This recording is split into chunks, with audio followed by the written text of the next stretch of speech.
Okay, hari ini kita ada bersama dengan Helmi Harun ataupun Mi Cobra. Abang Mi boleh cerita sikit apa pengalaman, macam mana sejarah yang boleh minat apa pasal gitar ni apa semua? Saya dari main muzik ni dari tahun 91 lah dekat Penang ni. Itulah bercampur dengan ramai minat lah, macam-macam genre kita main, semua kita main. Pengalaman tu bolehlah sikit-sikit je. Maksud dia belajar gitar ni daripada usia bila? Start belajar ni tahun 87.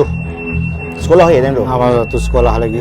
Macam saya, keturunan saya main muzik lah. Macam bapak saya pun pemain gambus. Adik-adik saya banyak main muzik. Oh, jadi duk tengok depa main muzik tapi depa main cara lagu tradisional lah. Tradisional, pok yeye apa semua kan. Jadi daripada situ lah, dia ikut mana pun mesti kena ada juga. Kena ada. Dalam keluarga saya ni saya seorang lah. Follow yang lain boleh main tapi tak bersungguh lah. Jadi daripada mula dulu belajar sampai ke memang gitar. Gitar jenis gitar apa semua boleh main lah kan. Macam bass apa semua kita main. Masa start mula dulu belajar, memang belajar dekat orang tua ke ataupun dekat orang lain? Dekat kawan. Oh, kawan lah. Kawan saya, cikgu. Dah meninggal lah, arwah dah. Di Batu Kurau. Oh, Batu Kurau. Saya asal Batu Kurau. Lepas tu pindah main di sini? Di sini rumah anak lah, kita duduk rumah anak sini. Tahun bila yang kata bisa buka studio jamming? Jamming buka tahun berapa? 90-an lah? Kan 2000? 2000. Buka di mana? Bandar Pedah? Buka di Rangoon Road, Penang. Oh, mula asal tu? Penang. Lepas tu pindah ke Bandar Pedah. Rangoon Road bukan ada satu Yamaha Music? Depan Yamaha tu. Oh, okey. Kita buka kat situ dulu. Dekat City Sound lah? City Sound ada situ? Apa tu sound systemnya tu. Jadi mula buka di Rangoon Road, lepas tu baru pindah main mana? Baru pindah Pedah. Oh. Lepas tu yang ada dengar cerita daripada beritahu kata dulu biasa main hotel apa kan? Hotel. Dengan banyak band kan dulu? Banyak band. Lebih pada main mainstream ni, club apa gitu kan. Kita main Vegas. Vegas Vegas kat belakang. Sebab nama Mi Cobra ni, saya nak tanya, dia bagi saya kira dia seorang gitaris Mi Cobra ni. Gitaris yang ada nama di kawasan utara ni. Memang kalau sebut nama Mi Cobra ni orang tahu. Dia ni gitaris. Fender man. Kan memang dulu sampai kelas memang Fender. Cara tu, teknik tu, main macam mana dulu? Suka cara macam mana? Saya lebih suka macam Blackmore punya sound lah. Banyak 70s punya sound. Nak main lagu lain pun susah lah sebab kita banyak sound macam tu. Kenapa main dengan Richie Blackmore? Blackmore. Oh, okey. Mamsin? Mamsin dahsyat sangat, tak boleh nak ikut. Oh, tapi macam gadget-gadget pun tengok dulu ada biasa pakai kan? Mamsin ni kan? DOD je apa? Pakai DOD apa semua. Ini tak pakai dah semua? Ada katak tu ada lagi. Oh, dia pakai Katak tu ada lagi. Saya pakai Marshall punya. Ui, Marshall? Marshall punya tu. Overdrive Marshall tu. Sound tu pun sound sedap lah. Macam Boss pakai apa? Pakai Super Overdrive. Super Overdrive. Super Overdrive, lepas tu Distortion pakai? Distortion pun ada. DS1 memang bisa pakai pakai. DS1, DS2 memang pakai? Pakai. Ni sekarang pakai DS2 dengan G6 lock punya tu G6 lock. Oh, apa overdrive lah? Overdrive. Apa ni delay? Delay masih digital delay. DD3 ke DD7?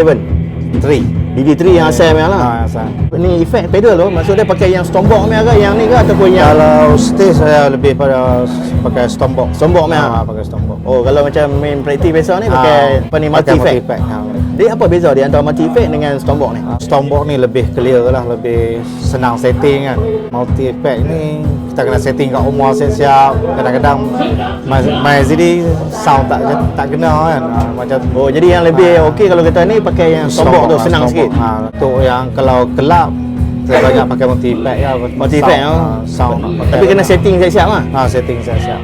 Lepas tu sekarang ni kena kata ada buat setup kita.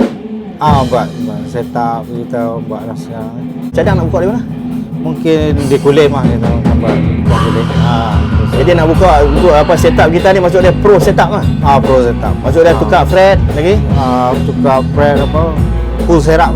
Full setup apa intonation semua? Intonation. Dengan belakang saddle dengan depan semua sekali buat? Semua buat. Apa truss rod semua adjust semua? Boleh adjust semua. Kita kan nak kopak balik pun boleh buat. Macam biasa fretboard lah, sengit ke apa buat balik lah. Oh, dia punya tu macam kata fret tinggi rendah semua boleh adjust balik kan? Yang tu boleh level lah, level balik apa semua. Apa ni wiring? Wiring pun buat. Macam kita ni kita pakai wiring Blackmore lah. Richie punya wiring. Oh, yang ni kayak macam gitar ni Ada. tahun bila ni gitar ni? Tahun ni kita ni tahun 71. 21 oh. 71. Beli daripada tahun dulu ke atau macam mana? Beli pun dari seorang gitaris hebat lah kan. okey. Arwah Din kita lah. Din Din Crosstown Crosstown lah. Kita beli lah. Yang ni kalau kata jual tak pakai tak dapat dah. Tak dapat dah. Macam mana nama ni Cobra ke? Ni Cobra ni dulu saya terlibat dengan satu kumpulan Cobra, King Cobra. Nama kumpulan tu Cobra. King Cobra. King Cobra. Yang saya lekat sampai hari ni ya. Mi Cobra apa panggil? Mi Cobra. Okey, yang ni last sebenarnya kita nak beritahu. Okay. Apa nasihat apa ni Abang Mi ni kepada lah ni budak-budak untuk menceburi dalam Untuk bidang muzik. menceburi ni kita pertama kena belajar cara betul lah ha. Cara yang ambil belajar dekat sekolah ke apa yang betul. Lepas tu tanya pengalaman orang lama main macam mana lagi bagus lah kan. Yang ni adalah kata-kata nasihat daripada seorang gitaris yang ternama di kawasan utara, Mi Cobra, yang bermula pada tahun 80-an sampai ke hari ni. Kan, seorang gitaris yang betul-betul mantap, yang menjiwai Richie Blackmore, dalam jiwa yang penuh dengan Richie Blackmore. Richie Blackmore tahun 70-an main gitar dia. Mi Cobra. Yang lah ni dia duduk di Kuala Ketir. Sikit hari insya-Allah hangpa boleh mai kulim jumpa dah. Terima kasih. Baik.